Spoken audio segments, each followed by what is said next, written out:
Dans l'assemblée des saints, assoiffé je me tiens, que ton onction descende sur moi.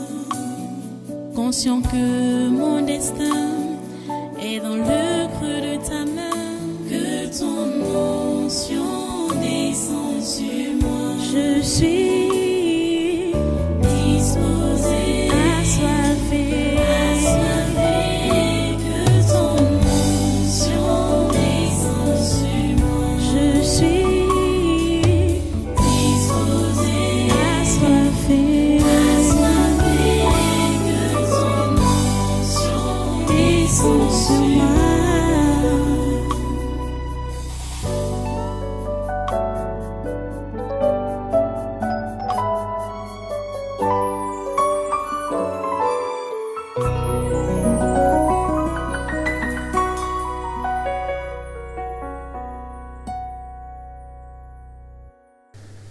Prenez donc vos Bibles dans le livre de Hébreux, Hébreux chapitre 2. On va commencer au chapitre 2. C'est vrai, on aura d'autres passages à lire. Commençons là, au chapitre 2 d'Hébreux. À partir du verset 9, ça parle de Jésus, hein? Ça parle de Jésus. Hébreux chapitre 9 et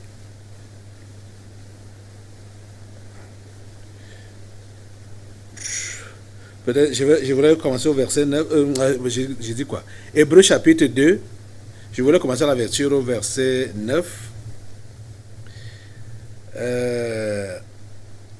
Je vais commencer au verset 5. Hébreux chapitre 2 à partir du verset 5. En effet, ce n'est pas des anges que Dieu a soumis le monde à venir dont nous parlons. Or, quelqu'un a rendu quelque part ce témoignage. Qu'est-ce que l'homme pour que tu te souviennes de lui? Ou le Fils de l'homme pour que tu prennes soin de lui? Tu l'as abaissé pour un peu de temps au-dessous des anges. Tu l'as couronné de gloire et d'honneur. Tu as mis toutes choses sous ses pieds.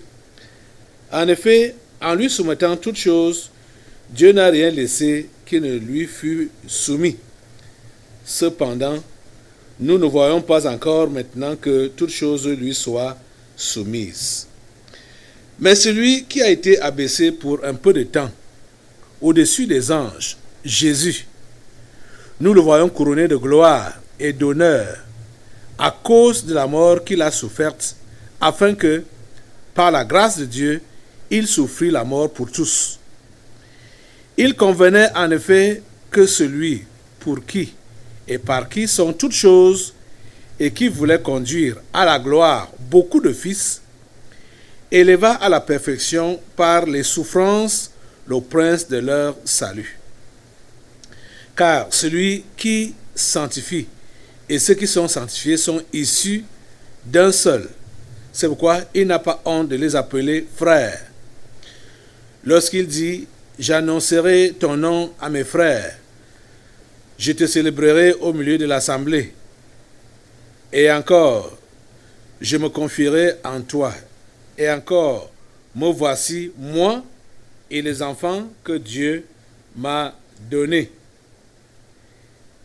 Ainsi donc, puisque les enfants participent au sang et à la chair, il y a également participé lui-même, afin que, par la mort, il anéantisse celui qui a la puissance de la mort, c'est-à-dire le diable, et qu'il délivra tous ceux qui, par crainte de la mort, étaient toute leur vie retenus dans la servitude.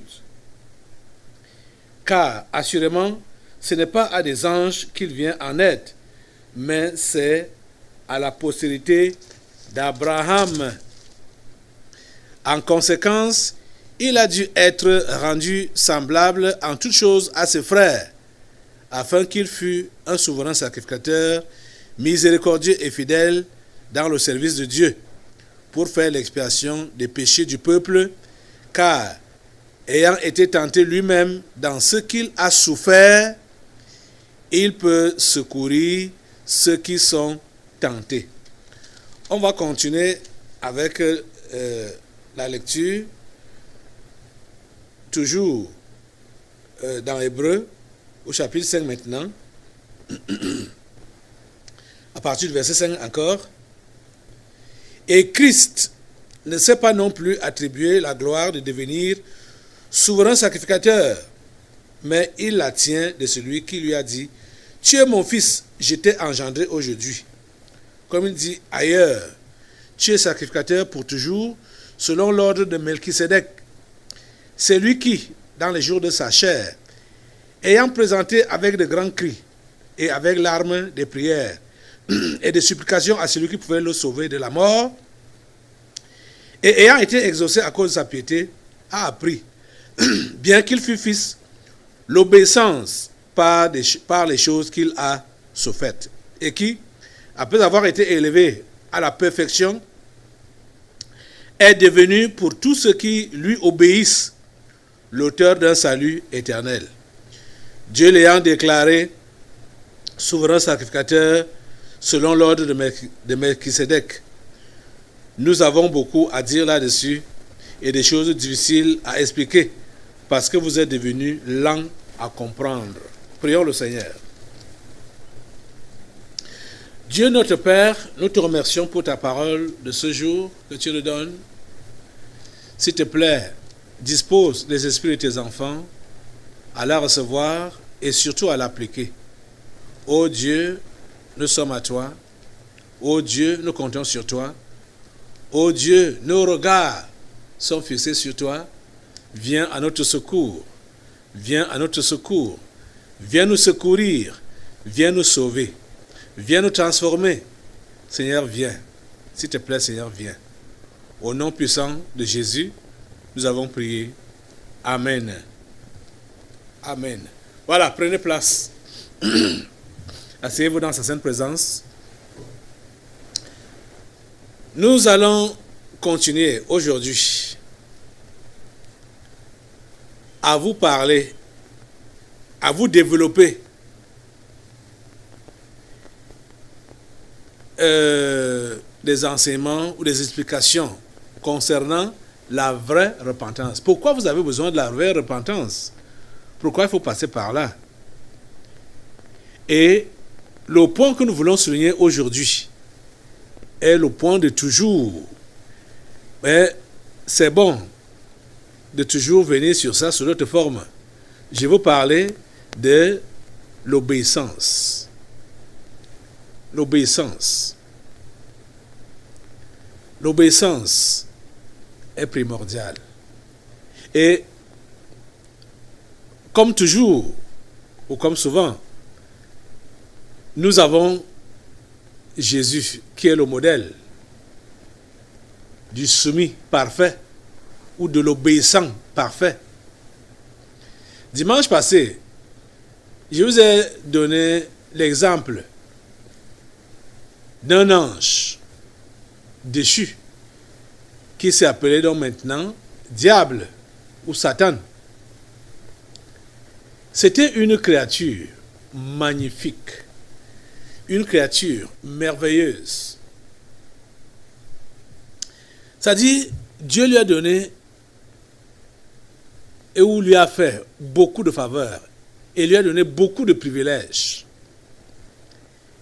Il n'était pas fils, il était une créature, un ange parmi les anges.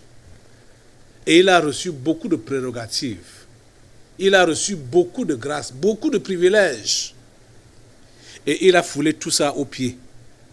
Pourquoi? Parce qu'il avait un cœur plein de convoitises. Il avait un cœur plein de convoitises. Il ne s'est pas contenté de ce que Dieu lui a donné. Il voulait plus. Et plus, pas même chez les autres, mais il voulait même plus chez celui qui l'a créé. Il voulait plus chez Dieu. Il voulait prendre la place de Dieu. Vous comprenez ça? Mais je voudrais que vous compreniez une chose. Dieu vous a donné plus qu'à Lucifer, qui était l'ange de lumière. Vous, quand je dis vous, je parle de vous en tant qu'enfant de Dieu. Dieu vous a donné plus qu'à Lucifer. Quand on voit la création de Lucifer, on voit comment il a été décoré, comment, c'est-à-dire il est né dans la musique, dans les célébrations, les louanges et tout ça là. On voit ses parures, les pierres précieuses qu'on ne connaît même pas, que plusieurs ne connaissent même. On n'a pas même pas, plusieurs parmi nous, on n'a même pas encore vu ça. Mais tout ça était les décorations sur Lucifer, ange de lumière. On peut même vraiment estimer ça très grandiose. Mais je peux vous dire la pure vérité, que tout ce que Satan a été avant sa chute n'est pas comparable à ce que Dieu t'a accordé en tant qu'enfant de Dieu, en tant que celui qui est né de nouveau, qui a reçu Jésus comme Seigneur et Sauveur personnel. Tu as plus de privilèges que Lucifer. Parce que de tous les anges déchus, c'est lui qui a été le plus exalté, le plus sublime, le plus suprême. De tous les anges déchus. Mais je peux te dire que estime-toi un va-nu-pied. Mais si dans ton cœur, Jésus-Christ s'y trouve, comprends que tu as plus que ce que Lucifer avait avant sa chute. Je te dis la pure vérité. Si tu comprends cette vérité, ça va te révolutionner. Je ne sais plus pour... Je te dis la pure vérité. Si tu comprends cette vérité, ça va te révolutionner. Et tu ne vas plus continuer à t'aligner derrière le diable, à t'aligner derrière Lucifer et ses démons pour désobéir à Dieu. Parce que, je vais vous dire la pure vérité, enfant de Dieu, j'espère vraiment que tu es son enfant.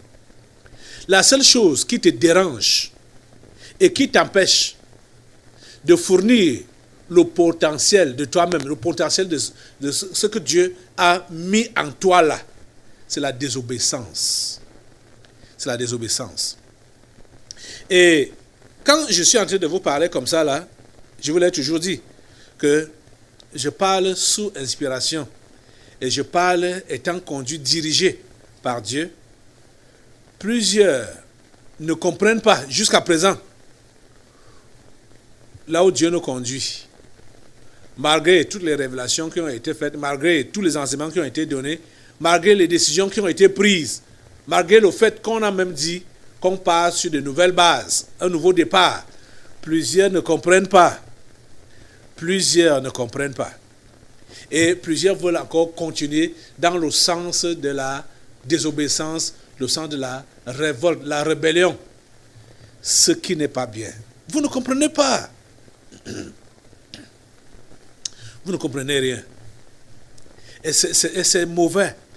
Je vous dis la pure vérité que si vous comprenez que ce que Dieu vous a donné depuis le jour que vous avez confessé Jésus-Christ comme votre Seigneur et Sauveur personnel, c'est plus que ce qu'il a donné à Satan quand il a créé.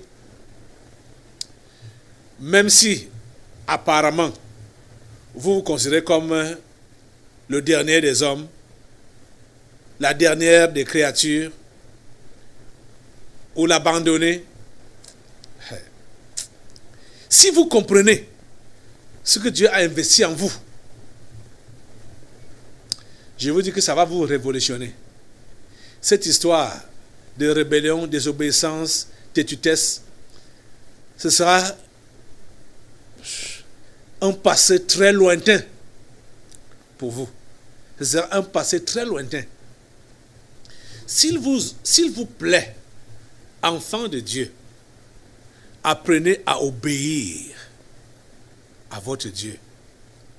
Apprenez à obéir. Apprenez l'obéissance. Et à Jésus a été donné une chair, un corps semblable au nôtre pour nous servir d'exemple. Dans ce sens-là, dans le sens de l'obéissance.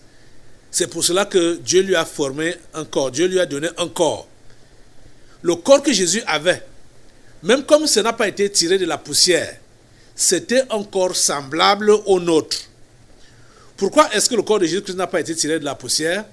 Parce que Jésus n'est pas né à partir de l'union entre Marie et Joseph. Ce n'est pas la semence de Joseph qui a formé le corps physique de Jésus dans le ventre de Marie. C'est pour cela que Jésus n'a pas un corps issu de la poussière comme le nôtre. C'est pourquoi son corps n'a pas été décomposé. Vous comprenez? Son corps n'a pas été décomposé. Il est remonté au ciel avec le corps qu'il avait reçu par le Saint-Esprit dans le ventre de Marie. Vous comprenez ça? Mais c'était un corps semblable au nôtre. Donc un corps qui avait les qualificatifs, un corps qui avait les faiblesses, un corps qui avait tout ce que le corps humain a. Et Dieu a donné volontairement ce corps-là à Jésus pour qu'il nous serve de modèle, pour qu'il nous serve d'exemple. C'est lui l'exemple parfait. Donc c'est pourquoi c'est vers lui qu'il faut toujours regarder. C'est à lui qu'il faut toujours regarder, à Jésus. Quand tu dis que tu es chrétien et tu as les défis dans ta marche chrétienne, tu as des difficultés, tu as des tentations, tu as n'importe quoi, fixe les regards vers Jésus. Regarde à Jésus. Regarde à Jésus. Ne te dis pas que oui, lui, il était Dieu, mais toi, tu es un homme, tu es sujet au péché. Je te dis que Jésus était capable de pécher comme tu pêches. Jésus était capable de commettre des bêtises comme tu commets des bêtises. Il a été tenté dans toutes ces voies-là, par tous ces moyens-là. Mais ce qui a préservé Jésus de s'égarer, c'est parce qu'il avait décidé d'obéir. Et vous comprenez que on n'obéit pas simplement comme ça et gratuitement comme ça. On obéit et dans la souffrance. Quand on obéit à Dieu, on souffre. On souffre dans notre chair. On souffre dans notre moi. Donc, celui qui est réellement obéissant à Dieu là, c'est celui qui a réellement crucifié son moi. Celui qui a décidé de tuer son moi. L'ego là. L'ego là. Qui veut toujours lever la tête, qui veut toujours se sentir. Qui veut toujours se sentir. L'ego là. C'est celui qui a tué le moi, qui est capable d'obéir. Et il obéit très bien à l'exemple de Jésus-Christ lui-même. Dimanche, quand on voyait l'exemple de Lucifer, je vous faisais remarquer que, et c'est ce qui est vrai, que c'est des gens sur qui on investit beaucoup, qui déçoivent. Parce que les gens sur qui on investit beaucoup et sur qui on compte, ils réclament davantage et à la longue, ils déçoivent. Parce que ils ne restituent pas ce qu'on a mis en eux. Ils ne restituent pas, ils ne remboursent pas, ou ils ne donnent pas comme on attendait d'eux, le meilleur qu'on attendait d'eux. Ils déçoivent. Et surtout, je vous dis, surtout dans cette histoire de la chrétienté, c'est l'ingratitude que tu veux voir. Je dis la pure vérité. Si tu n'es pas appelé de Dieu, tu ne peux pas bien faire le travail de Dieu. Parce que c'est le travail où on rencontre le plus de l'ingratitude. Je vais vous prendre juste un exemple en passant. Là, c'est une petite parenthèse que j'ouvre comme ça. Je vais vous prendre un exemple en passant. L'exemple des 10 lépreux qui avaient été guéris par Jésus. 10 lépreux. 10 personnes sont venues vers Jésus avec les doigts crottés comme ça, les pieds crottés, avec les larmes qui coulaient. Vous savez que les lépreux ont les larmes qui coulent constamment là. Ils ont les yeux larmoyants. Ils sont venus vers Jésus pour réclamer la guérison parce qu'ils avaient appris que Jésus-Christ guérissait les gens. Ils sont venus et Jésus n'a pas prié pour eux. Apparemment, Jésus n'a pas prié pour eux, mais Jésus leur a dit de faire comme Moïse avait prescrit, que quand un lépreux est guéri, il doit aller se présenter devant le prêtre qui va confirmer sa guérison et tout en offrant donc l'offrande prévue par rapport à l'obtention de sa guérison. Quand ils sont donc venus vers Jésus, Jésus n'a pas prié pour eux. Jésus leur a dit, allez vous présenter au prêtre et faites comme Moïse avait prescrit. Ils ont compris. Ils sont partis. Ils sont partis. Étant lépreux, hein, ils sont partis. C'est sur la route, ça dit chemin faisant, qu'ils ont constaté que leur lèpre avait disparu. Les doigts ont repoussé, les larmes ont cessé de couler, et ils se regardent les uns les autres, disent, mais qu'est-ce qui se passe là? On est guéri. On a reçu le miracle. Vous savez quoi? De ces 10 personnes, 10, ils étaient 10. C'est une seule personne qui a fait marche arrière, qui est repartie vers Jésus pour lui dire merci. Cette scène, vous pouvez penser que c'était anodin, Jésus guérissait parce qu'il fallait guérir et qu'il n'avait pas besoin de réclamer quoi que ce soit. Ça, c'est vrai. Mais Jésus a été choqué par la scène. Surtout, il a été choqué par les 9 qui n'ont pas été reconnaissants. Parce que dans les propos de Jésus, en voyant cet étranger, c'était un étranger qui était revenu dire merci à Jésus. Jésus pose la question, ils étaient 10, n'est-ce pas? N'est-ce pas les 10 ont été guéris? Où sont les 9 autres? Ce n'est que cet étranger qui revient dire merci à Dieu. Où sont les 9 autres? Je vous dis la pure vérité que c'est ça qu'on rencontre dans la vraie chrétienté. Les gens dont on s'occupe, des gens qu'on encadre, les gens qui reçoivent le plus de miracles ou de ce que vous aimez entendre appeler les grands miracles, ce sont des gens qui sont extrêmement c'est-à-dire qui ne sont pas du tout reconnaissants. Donc des gens qui sont extrêmement ingrats. Extrêmement ingrats. Ils ne reconnaissent pas ce qu'on a fait pour eux. Ils ne reconnaissent pas ce que Dieu a fait pour eux. Ils ne reconnaissent pas ce que les autres font pour eux. Ils ne reconnaissent rien. Ils réclament davantage. Ils en ont déjà, mais ils réclament davantage. Ils ne savent pas d'abord dire merci pour ce qu'ils ont déjà reçu. Ils veulent toujours avoir. Ils veulent toujours avoir. Ils veulent toujours avoir. C'est ça que... Donc, ils sont en train juste de manifester la nature du diable. Oh Dieu, aide ton peuple. C'est pourquoi je vous dis que si vous n'êtes pas véritablement appelé par Dieu, vous allez vous fatiguer. Vous n'allez pas continuer jusqu'au bout à faire droitement le travail de Dieu à cause de multiples ingrats que vous allez rencontrer sur votre parcours du ministère chrétien. Ils sont ingrats. Les gens sont ingrats. Manque de reconnaissance. Vous comprenez ça? 9 personnes sont parties pour dire, ok, on a reçu, ça va. Nous sommes guéris, ça va.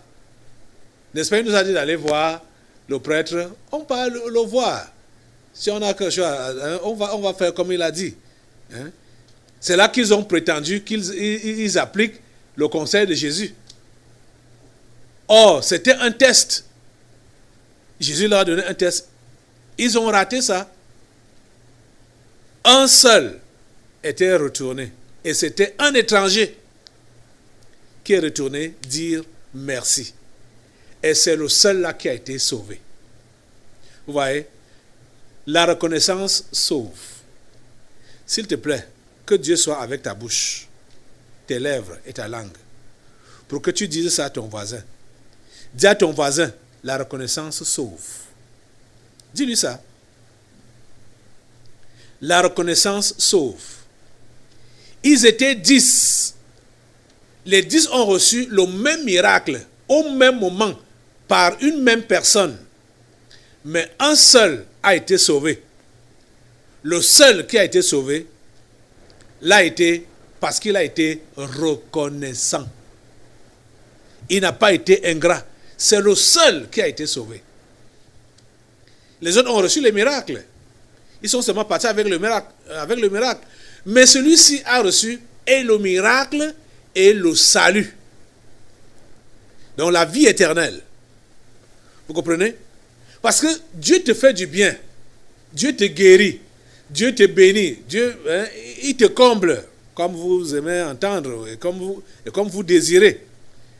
Mais si ton âme n'est pas sauvée, le miracle que tu as reçu, la bénédiction que tu as reçue, la guérison que tu as reçue là ne sert à rien. Ça ne sert à rien.